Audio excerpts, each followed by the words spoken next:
What's up, guys? I remember probably 15, 20 years ago now, I was sitting in the office of one of those job workplaces where they help you get a job. And at the time, I'd already had a bachelor's degree.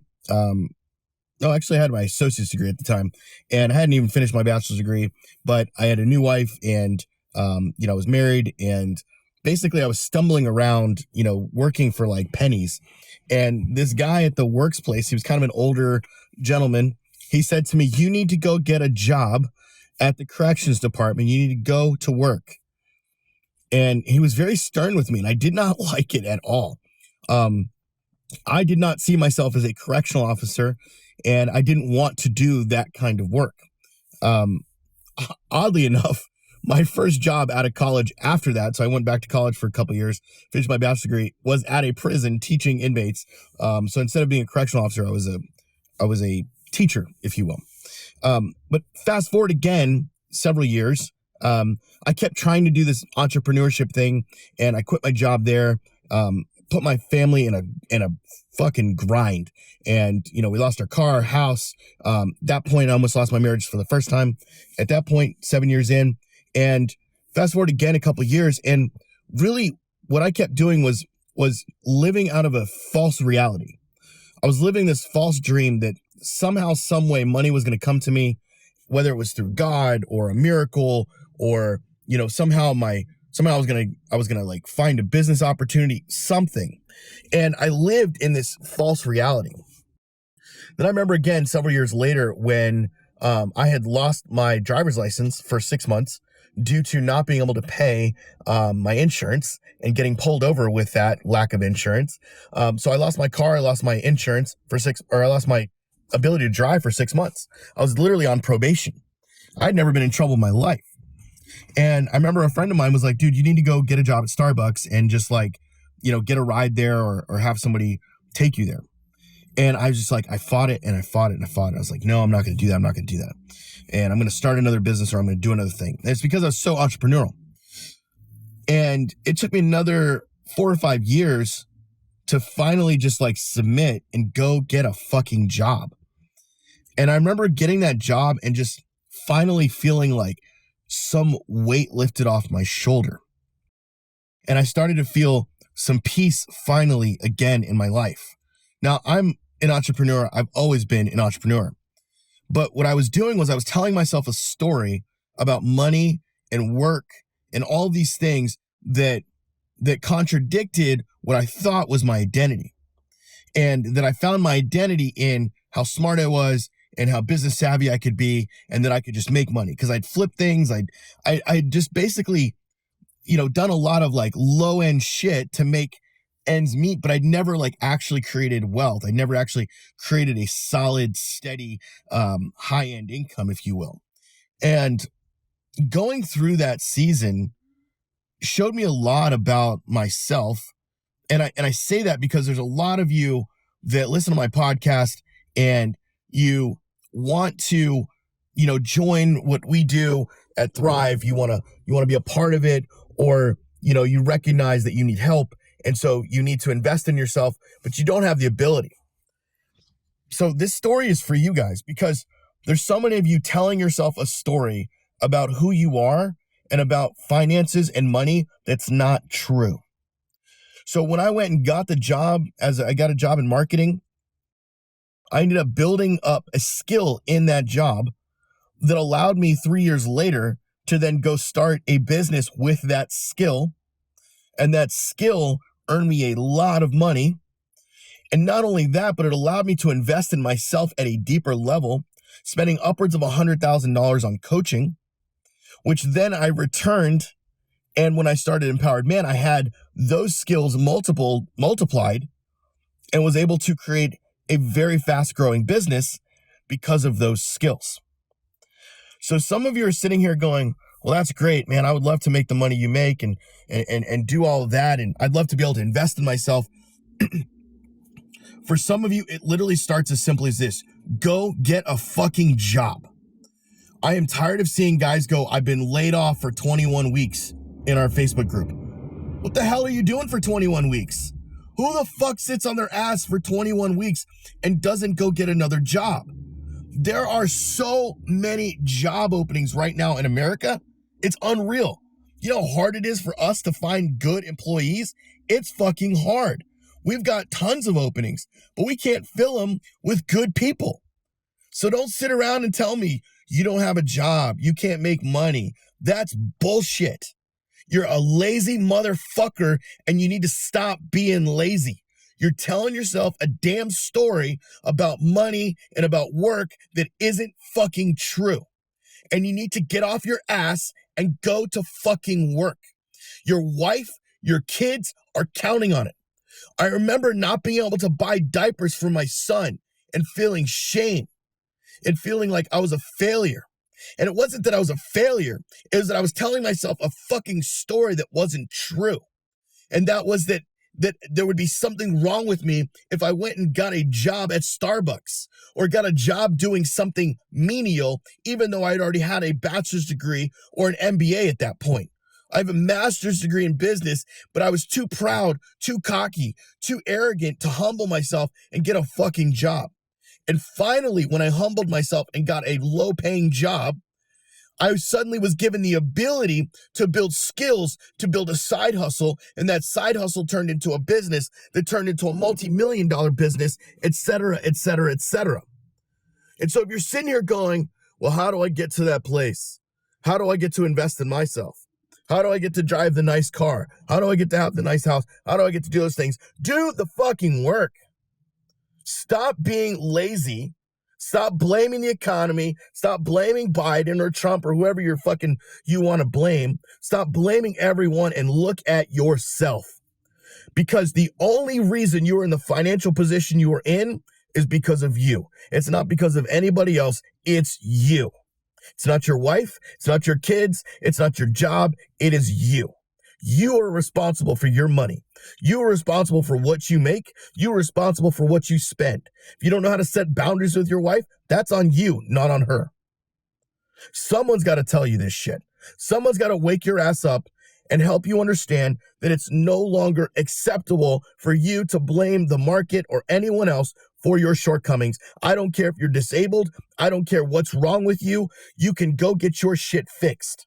There is a very, very small percentage of people that literally figuratively can't do any type of work.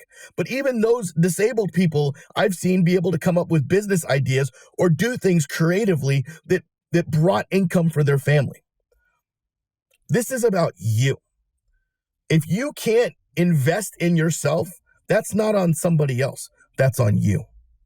And if you so desperately want help, and you so desperately are willing to do the work, let me tell you, you will gain so much more. I have guys I respect at a high level who are low-level employees who barely make any money, but they are willing to risk everything. They were willing to get financed or a loan or something or borrow from a father-in-law to come into our program because the way they saw money was, this is something that is valuable for me and it's going to change my life, and it did. We've had guys come in who barely made money, who ended up getting confidence and learned more skill, going back to their job and saying, hey, I want a raise, and getting a raise to continue paying for what they were doing with us. So if your money sucks, if you're not making money, if you're sitting on your ass waiting for the economy to turn around, if you're sitting around going, oh gosh, it must be nice for those rich guys, fuck you. Fuck you in the story that you're telling yourself. You need to get off your shit. Listen here, I was on food stamps for probably 7 years out of the 17 years I was married. I was fucking broke as a joke. Like literally could not afford shit. Like literally $14 to go out to eat was like the biggest thing ever for me to take my kids out for $14 because that was all we could scrounge together. I was fucking broke. I know what that shit is like. I know what it's like to not be able to pay my rent for 3 months in a row and almost get kicked out multiple times. And have to go to the government to borrow, to go to WIC to get I know what that shit is like. And some of you look at me and go, oh, you're successful, oh, this and that. Dude, I'm 42 years old. I wasn't always successful. Don't tell yourself a story about Mark because you don't know fuck about me. But I know more about you than you realize. I've been in your shoes and I know exactly what it's like. Look, if you want help, you can get help. but it starts with you. It starts with you getting off your ass and grinding. So who's going to do it? Let's go.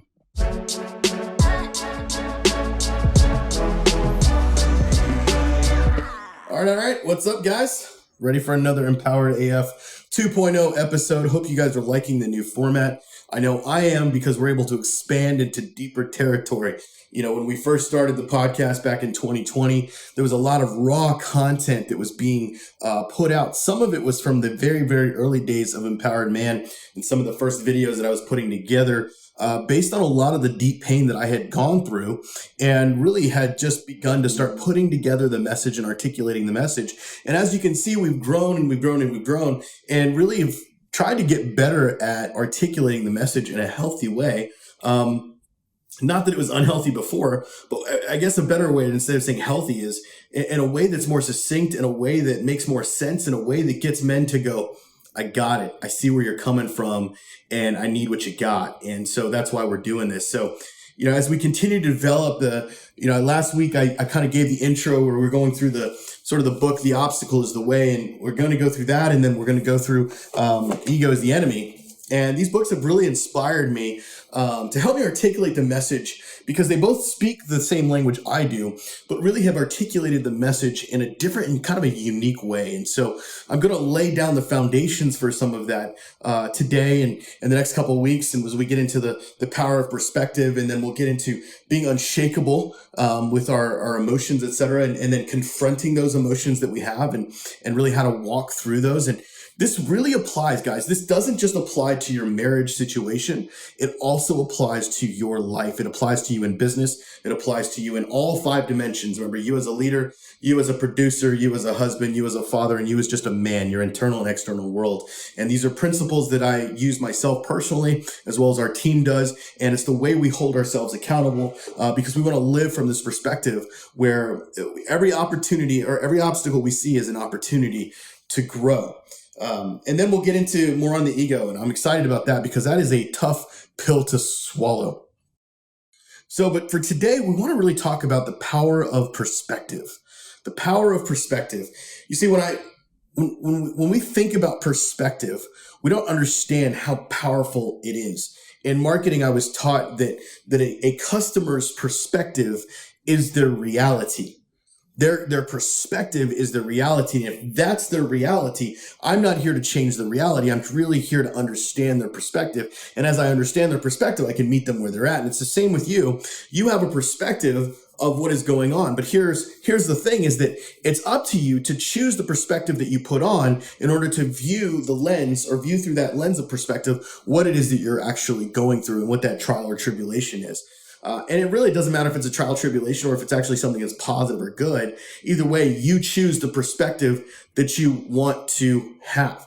When I think about the perspective of leaving my marriage and going through what I went through, it was hard. In that process, I lost my dream car that I had at a Tesla Model X, and I could no longer afford to make the payments. I lost my business at the time that I had, which is a marketing agency. And really it felt like everything was crumbling around me. And even though I was making changes and I was moving forward with my life, it still felt like everything was pressing on me. And what I was going through felt like it could break me if I allowed it to. But here's the thing, is that I've been through way worse in my life. I had been through so many things, and those things helped strengthen me as a man and helped me really to be able to stand strong with a strong backbone. And that's not to say that it wasn't hard. And it's not to say I didn't cry, and it's not to say I didn't get angry. It's not to say I didn't experience all the different parts of the grief, the 5 stages of grief or any of those things. I experienced all of those things, in fact, at a high level. But here's the thing, is that I chose a perspective that did not allow me to waste my pain. It did not allow me to be disempowered. It did not allow me to just kind of wither away. In fact, I remember when I was getting ready to move out of my house and making a decision on where do I go from here? Do I go get a bachelor pad? Do I go get some tiny apartment that, 2-bedroom apartment? How am I supposed to afford this? Some of you are facing that right now. You're like, well, if I have to move out, how am I going to be able to afford this? And all of these things. Now, I obviously have the blessing and the ability to create wealth for myself as an entrepreneur, as a business owner. I am one who is able to put his money where his mouth is and meet that there. And I've done this for years. And so I was able to stretch my faith a little bit, probably more than most guys are. But that's not to say that you can't have or do the same things that I did in that process. Realistically, what I said was, I see so many men when they leave their marriages, and this was during my separation, during my divorce. I see so many men, they leave the marriage or their wife leaves them, and they choose a bachelor life. And so the perspective is, well, now I'm just going to be some 40-year-old bachelor, and I'm going to have my kids, on the weekends, or I'm going to have the kids when I can, and they're going to come to my little apartment. And then the rest of the time, I'm basically going to be a loser. And that's the perspective of so many men, because they think that that's what you have to do. Why? Because that's what they see on television. That's what they see from friends of theirs, because everyone just kind of does the same thing. And I said, no, fuck that. I am not going to be that guy. Where did that come from? It came from choosing a different perspective.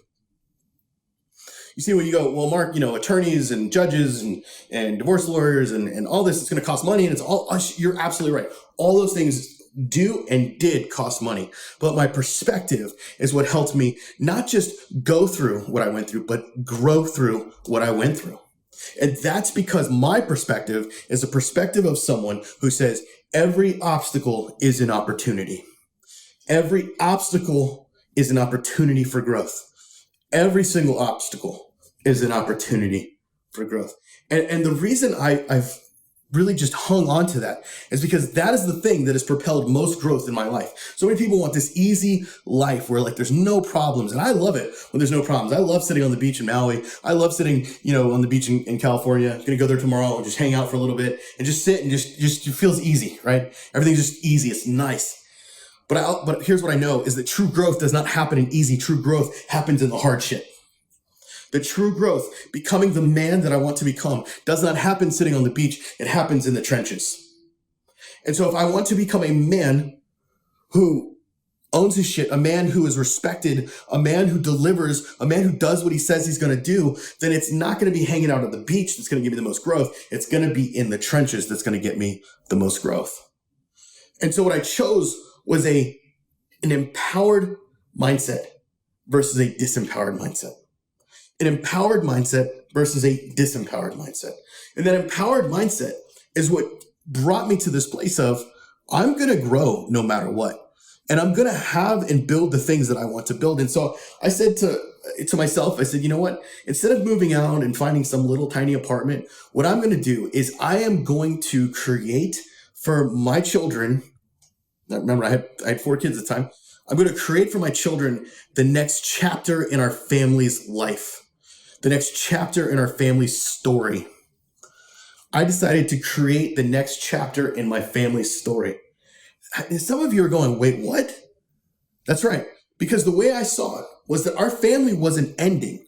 Maybe the family I knew it as, where I had a wife and the 4 kids and we all were together. Maybe that had ended, and it already ended years ago. I was just in denial. Maybe that had ended and I needed to create a new family dynamic. I needed to create a new chapter, a new story for our family. And that's what I was going to choose to do because I had chosen an empowered mindset. I had chosen to not allow the obstacle to get in the way. I had chosen the obstacle to become an opportunity. So this became an opportunity for me to get the house that I wanted, to restart my financial obligations and pay off bills and build my credit again, which I did over 200 points in a matter of 2 years. It gave me an opportunity to become the man that I wanted to become. In fact, I am never a proponent of divorce. I am never one to say you should get a divorce. If anybody comes into my program, I never give you that advice. Number one, only you can answer that question for yourself because you have to live with you. I don't have to live with you. I don't have to live with your decision. Only you can live with you and your decision. But in that context, for me personally, choosing divorce was the best thing I could have ever done for myself. You could fight me all day on it. You could say, well, God could have restored. You could have done all these things. And dude, I've been through that. I was married for 17 years. I had restoration, counseling, therapy. We'd done it all and it was dead. It had exceeded its life by probably 5 to 7 years. maybe even longer. And doing everything I can to make it work. And it did not happen. And so choosing my future is why I'm such a big proponent of you guys becoming the CEO of your life again. And all of that comes back to this perspective. It comes back to you fully understanding what you choose and what you want to become. Because everything you're looking at right now, some of you are looking at your shit and you're going, man, this is hard. This is the worst thing that's ever happened to me. And it's hard. And it could be possibly the worst thing that's ever happened to you, but it doesn't mean it has to take you out of the game. This is the shit that pisses me off, is that when I see guys who literally just curl up in a ball and want to die because they lost the thing that they thought they had, because they looked at her as a possession, not as someone that they served, that their ego had been annihilated. And so because of that, they didn't know what else to do. They didn't know where else to go. And I'm here to tell you that that is not healthy. That perspective is not healthy. That person was in your life for a season, but they don't belong to you. You might have belonged to each other through matrimony, through holy covenant. You might have belonged to each other, but once one breaks away from that covenant, once one decides, I don't want to be in this anymore, it is not your right to pull them back into something they don't want to be a part of. What it is your right to do is attract them back in, but not pull them back in. To be there, to be strong, and let them be attracted to being back in. Because women don't leave just because some other dude is hot. Women don't leave just because they got some attention from somewhere else. Women don't leave just because you're an asshole. Women leave when there's an emotional disconnection and it's happened for a very long period of time. I bet some of you could look at your marriage now and start to go, it's been a while. It's been a while since we fully connected. And I don't mean sexually. I mean intimately, where she felt heard and understood, where she felt connected to you at a deep level. And so as we get deeper into this, I want to give you 3 things to really take away from this power of perspective and the power of understanding like what your perspective is, the power of being able to like identify things, and the power to actually move forward and take action. You guys know I am not a therapist, I'm a coach. So I'm all about action. Everything we do is geared towards action. In fact, some of you come to my Facebook group and you want to vent and I say, stop venting. And they're like, I don't understand. I just need to tell you my story and just need to get it off my chest. No, you don't. And here's why. I'm going to tell you again, because some of you don't listen to this. The reason you don't need to get it off your chest is because you need focused action. And once you've released all of that negative energy from you, you're then spent emotionally, number 1. And number 2, you have no desire to actually take action because you're not keeping the pressure on. In fact, the pressure comes from external instead of internal. And any type of external pressure is never going to be long-lasting pressure. So if the external pressure is coming from your wife, coming from an attorney, coming from somewhere else other than from inside, you're not going to make any changes. You're going to be doing it for the wrong reasons. So what happens is guys come into our group, they start talking about all this stuff and all these things. And then we talk about change and they're like, I'll do anything. But it's always about her. It's always about the thing, the external pain, never about the internal pressure that they start to result in themselves. And so that's why I say, don't give all of that away. Don't vent all the shit that's going on, because you want to focus that, harness that, create an action plan out of it so you can move forward into transformation. Transformation doesn't happen overnight. It is not something that you just click a switch and there you go, you're just transformed. It is a process. Some things are easier than others. Some people get shit faster than others. Some people it is a switch. It is some sort of thing. But then that thing has to be built in. It has to become a habit. It has to be something that's long lasting. That's why you get on a diet and you go off the diet in 2 or 3 weeks or in 6 months. Why? Because that never became a actual internal tension thing. It was always an external thing. I was talking to my trainer this morning and I was like, I've been on this journey for a year and a half of my own transformation physically. And while yes, I've lost weight and I've gotten, more physically fit and all those things have happened and I'm not where I want to be, I said, dude, I'm a lifer. I said, you're never going to have to call me up and go, why aren't you in the gym? You're never going to have to hold my hand and make me do exercises. I'm never going to complain about these things because I have built this thing internally inside of me to say, I am going to continuously show up. I'm going to continue to lift the weight. I'm going to continue to try to eat better. I'm going to continue to do the things that I'm doing because this is my life. This is my identity. This is who I am. It has become an identity shift. I could blame my dad. for giving me McDonald's as a kid. I could blame my mom for abandoning me. I could blame all these people for my weight problems or for my issues or my things. But instead, I chose the power of perspective of going, you know what? Here's what I can control. I can control how I show up. Here's how I can do these things. So that's what I want to talk about is number one in this power perspective is control what you can control. Control what you can control. Too many of you come to me and you're just like, oh, this happened and that happened and she's this and she's that. You know, you're hitting what we call the she button here, right? And you're hitting the she button and I'm like, dude, I can't help you until you stop hitting the she button because I can't control what she does. I can't do anything about what she's already done to you. The only thing I can control is the things that you are doing, how you are showing up as a man and what you are choosing to do to move forward. I am not in control of those things. And let me tell you, here's a hack. The faster you can accept that you can't control your wife's behavior, the more freedom you will gain. Say that again. The faster you can accept that you can't control your wife's behavior, the more freedom you will gain. Here's the second part of that. You will also have to accept the fact that she will have to deal with her own consequences, and it's not your responsibility. It's not your responsibility. You do the things that you're supposed to do. You take care of you. You take care of your children. You take care of what you're supposed to take care of, and you let the cards fall where they fall. I'm a believer in that. I've been a believer in that. I didn't believe it at first because I wanted to control. I wanted to control everything because of my fucking ego. Again, we're going to talk about the ego, don't worry.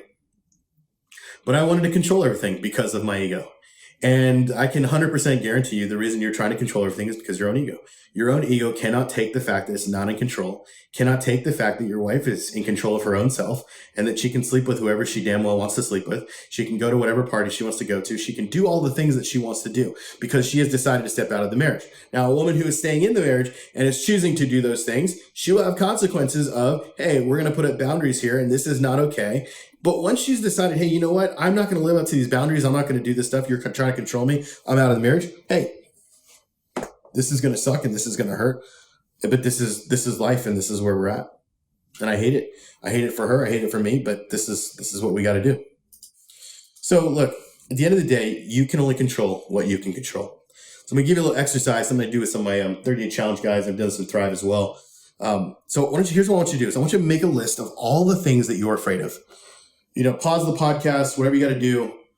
Don't do this mentally. Do this on a piece of paper. Maybe when you're driving your truck or whatever. When you go home, I want you to make a list of all the things that you were afraid of happening in your situation. Again, does not have to be with your wife. This could be in your business. This could be in your job. This could be with your kids. This could be in all the things, okay? So I want you to make a list of all the things that you were afraid of.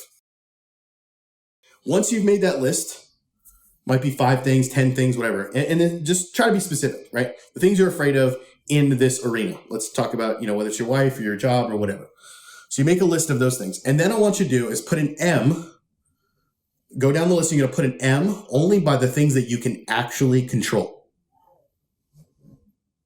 That's it. So you're going to create a list of all the things you're afraid of. So I'm afraid that she's going to leave me. I'm afraid that she's going to cheat on me. I'm afraid she's going to sleep with another man. I'm afraid she's going to introduce my kids to somebody I don't want to meet, or I don't want them to meet. I'm afraid that she's going to whatever. I'm afraid that she's going to divorce me. I'm afraid that she's going to take all my money. I'm afraid that she's going to do this, and that, right? I want you to write all that list out. Or if this is your business thing, I'm afraid my business is going to die. I'm afraid I'm never going to make sales again. I'm afraid all this stuff is going to, whatever, right? Make a list of all those things.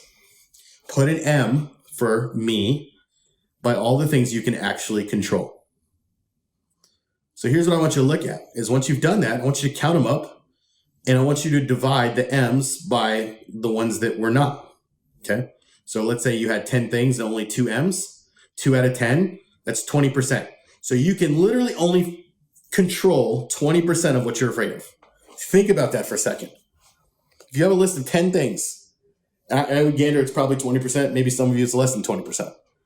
Let's say it's only 20%. So you're worrying about 80% of things that you can't even control. How much time, how much effort, how much money, how much resources are you wasting on things that you have no control over? I want you to look at that fucking number Because guys, I'm telling you, this is a game changer. For me, it's been a game changer. I run a highly successful business, but it's not easy. Some people, oh man, I wish I was you guys. I wish I was empowered man. I wish I was a coach. I wish all this stuff. I'm like, bro, you have no fucking idea how hard it is to do what we do.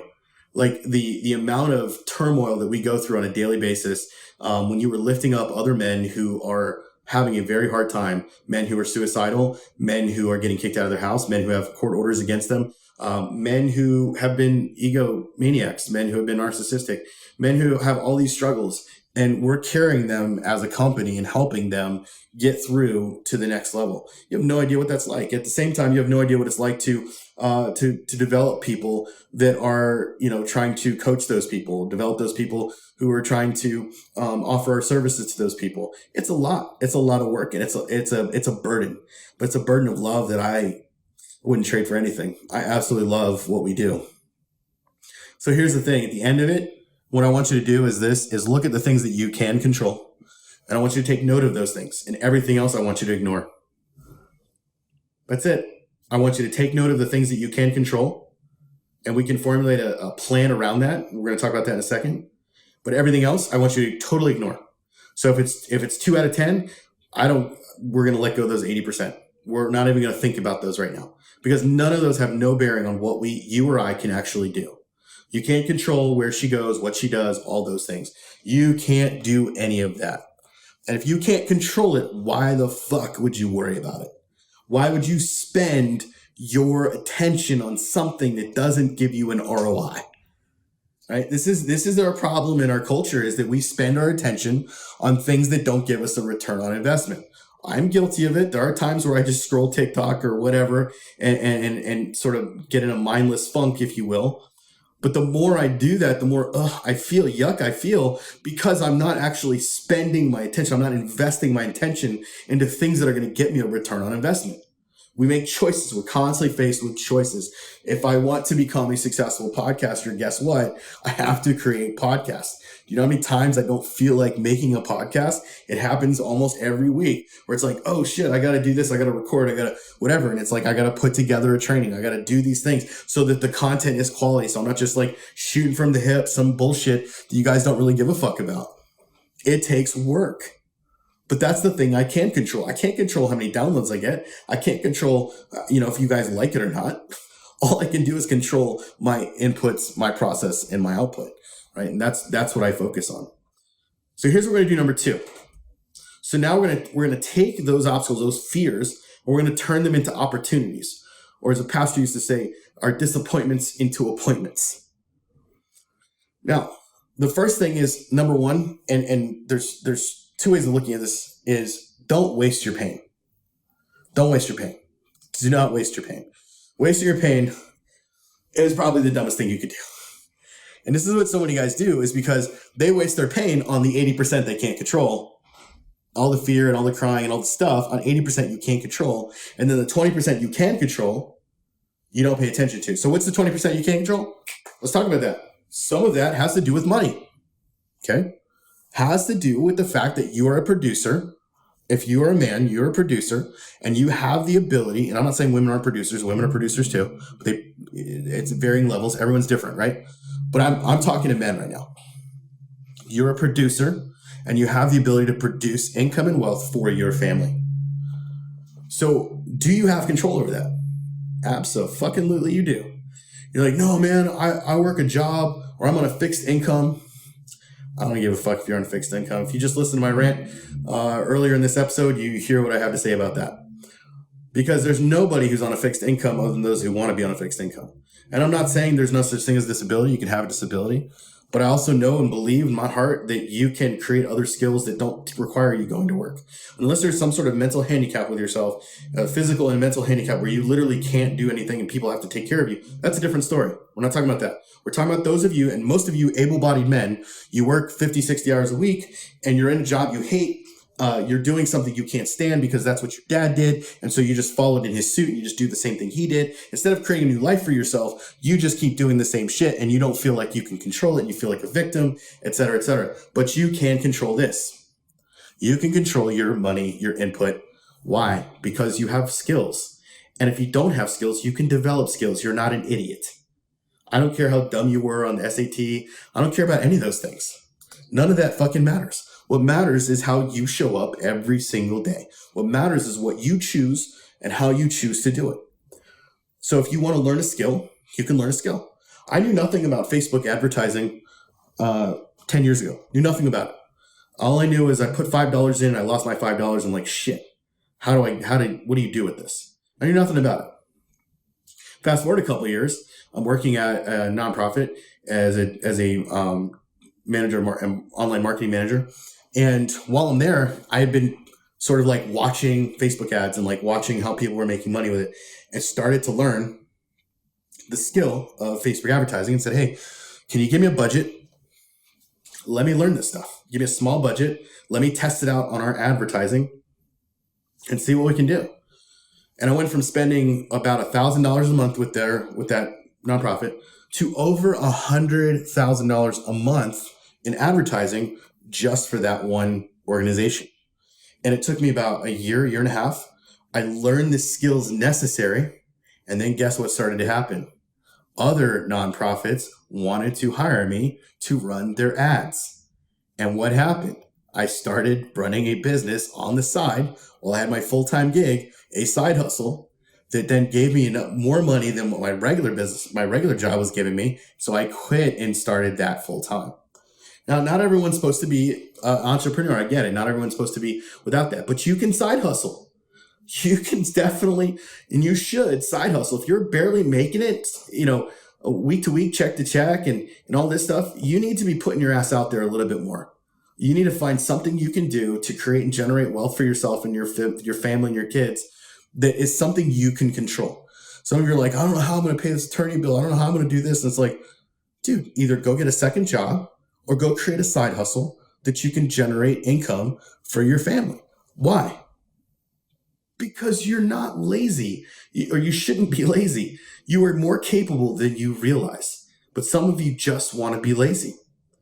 This is an opportunity for you literally to get an ROI on your pain. An ROI on your pain. Starting Empowered Man was my way of getting an ROI on my pain. I had like nothing left. I had 90 days of bills being paid. And I said, I got to make this thing work. And somehow, by the grace of God, I made it work and turned it into a very successful, thriving business. Now, that's not just by accident. Obviously, I've been in business for a while and have skill that I've developed over the years. But it took a lot, and it still takes a lot to get bigger and to get better and to continue to grow into who we want to become. It takes a lot. It takes a lot. So look, you got to turn these obstacles into opportunities. The way you do that is by taking the 20% or the things that you can control, and you focus on those things only. That's how you turn disappointments into appointments. I took the disappointment of divorce and turned it into a business that helps men going through divorce. That's one thing. That's one area. That's one aspect of what you can do. The others, I couldn't control how my wife, showed up with my kids. My ex-wife showed up with my kids. But here's what I could do. I could show up for them. And when they're home, I can give them attention. I can take care of them. I can do the things I need to do for my 2-year-old. Right? That all comes from a place of ownership and leadership. That's how I turned obstacles into opportunities. Many others, decided to, like I said, create that new story for our family. That meant getting a house that was awesome, was better than the house we lived in before. It was more expensive than the house we lived before. I took a leap of faith and I made it happen because I wanted my kids to know that, hey, when you're with dad, this isn't just going backwards. We're moving forward. I chose to move forward.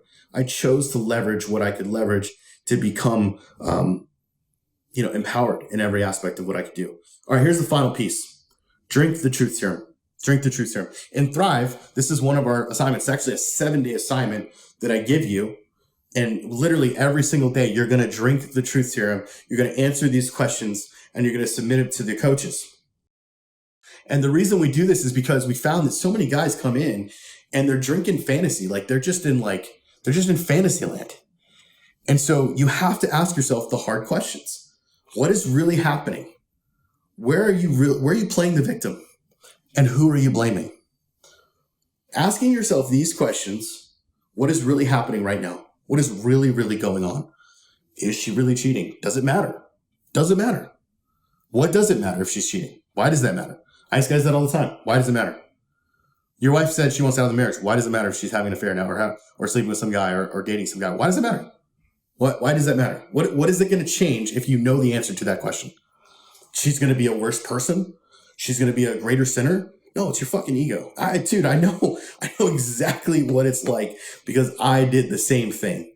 And it made no difference in knowing what I know. Because at the end of the day, our marriage was toxic. I was toxic.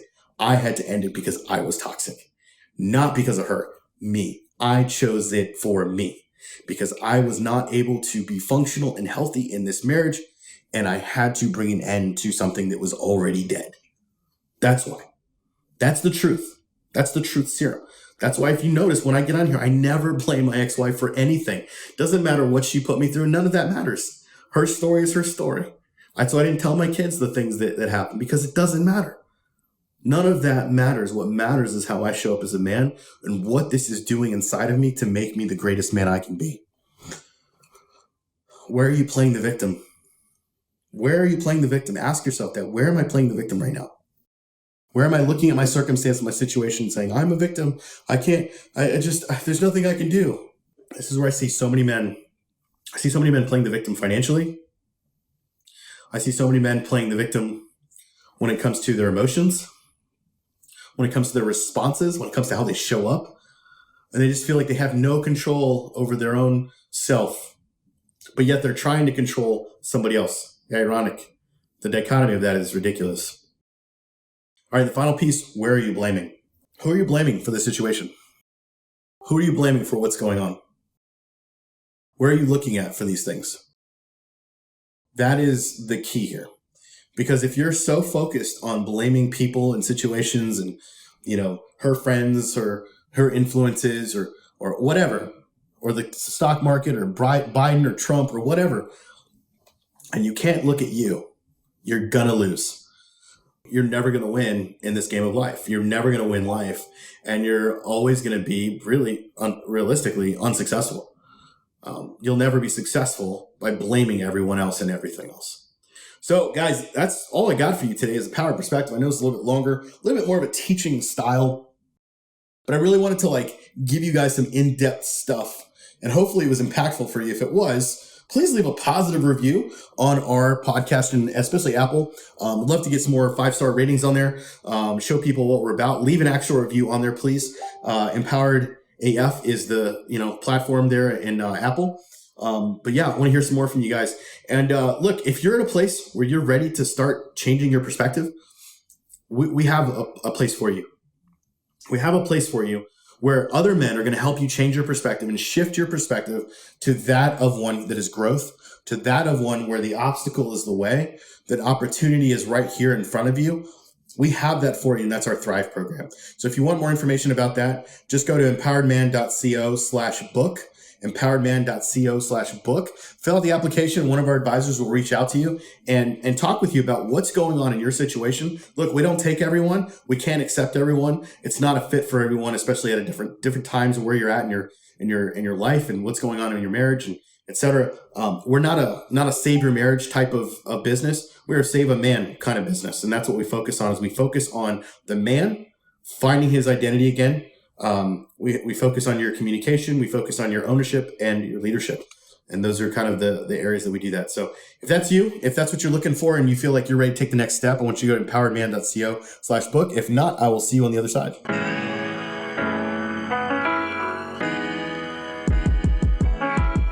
Welcome to the Bourbon Moment.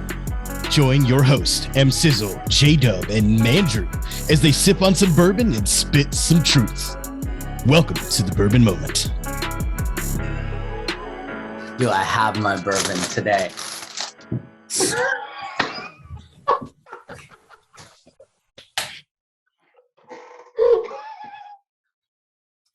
I sent Mark a picture earlier. I was like, dude, I'm running by the liquor store just so I could grab 2 little things of bourbon.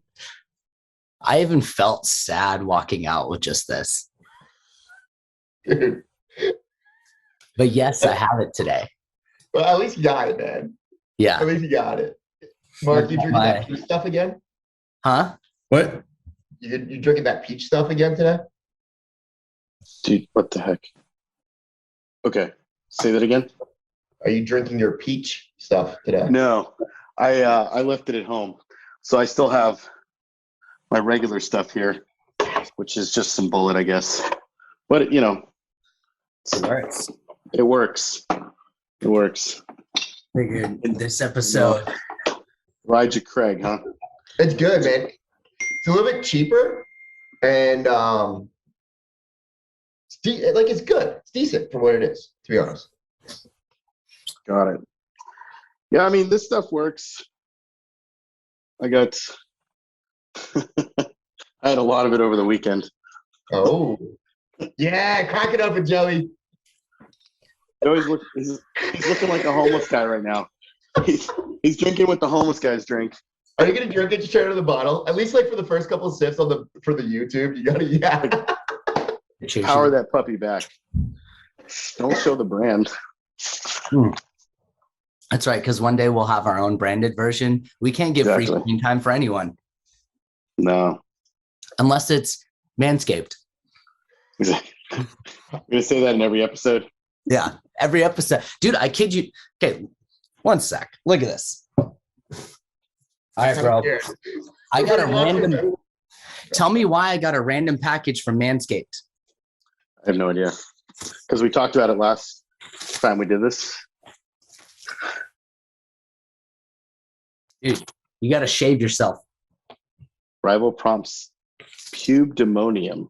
I love their marketing stuff. Watch it be one of the guys that fucking sent it to you after they heard the podcast, because we talked that we actually had the Manscaped and you didn't. Yeah. See, I do have the shaver thing, but like this is like I got wipes and like this little thing that you're supposed to stand over, I guess. Yeah. So if someone did send that after hearing that podcast, it was probably K-Tuck. Yeah, it would be either K-Tuck or something Gary, what's his name would do? Gary Watson. Gary Watson would do that. Totally. So he would do. Whoever did that, touche. You guys got me. Yes. Come on. Yeah. And a lot of the conversation came up this Tuesday as we were logging on to Misty's call. And Misty's like, where do you guys talk about this stuff? So everybody's like, the bourbon moment. And she's like, when do I get in on the bourbon moment? We're going to have her. Yes! We're going to have her. Yeah. It's going to be so much fun. Misty, sound like a Georgia girl drinking some bourbon, bringing that Misty fire. That shit burned. I feel like hair's growing on my chest right now. Yeah, now you'll have 3. Oh, man. That was good. I remember when I got my first chest hair. Didn't we talk about that the last podcast? Yeah. You can't talk about it twice. Like, these people are gonna be like, "Wait, I didn't sign up for the bourbon." I just still remember that when I got the first one, and then to like be in like retrospect now that like there's hair everywhere. I didn't expect it. It kind of came out of nowhere. Yeah, it's kind of like the first time you notice hairs down by your penis, and you're like, what is that? This is different. Yep, I remember that. And now we all take care of it. Yep. Yeah, exactly. It's like at first you're like, I can't wait to get hair on my penis, so that when I'm walking around gym class, in the shower part, not like just openly naked, that I have some hair and I look like a real man. Now we're like, get this shit off of me. It's annoying. I don't want it. It's crazy, right? Like it's crazy. almost like a paradox. I actually recently was like looking into things like sweat glands. I didn't know you could have certain sweat glands removed, like armpits, palms, everything. But I've also heard those things can come back as well as hair removal. I'm just saying, when you hit 40 though, like all kinds of shit comes that you didn't even know existed. Like hair just keeps growing in different places. It's weird. It's very strange. Grows in new places, not so much in others, Yeah, you lose it. I'm not 40 yet, but. Yeah, I swear I thought you were older than me, and then I found out you were. I mean, you had more gray in your beard than I did when we first met. This is all empowered man gray. This is where that's come from. People that don't know, when Mark turns up, it actually says EM. No, you're not supposed to do it. That's supposed to sorry. be. Now they That was know the thing. that we're lying. Hey, you like the new Anytime office? someone meets you, they would be like, does he really have EM under there? Yeah, they'll have to really go like this because I'm kind of short. So.